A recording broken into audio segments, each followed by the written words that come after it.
My previous video did not show the lights, and I wanted to make sure you have a good picture and a good view of exactly how it works. So previously I told you that I purchased two remotes that I did have to get separately. But the good thing about the remotes is it controls everything. It controls the speed of the fan, the lights, and the on and off switch, which I can also utilize the switch panel inside of my house. But for now, I just wanted to make sure I showed you that the lights are also controlled with the remote. See? On,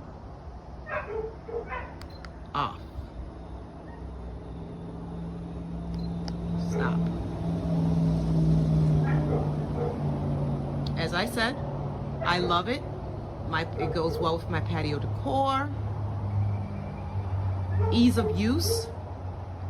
Installation, I did hire somebody to do that. Oh, and another thing that I wanted to tell you was I purchased, initially I purchased the wrong fans. I purchased the fans without lights, but I called Honeywell, and Honeywell was able to send me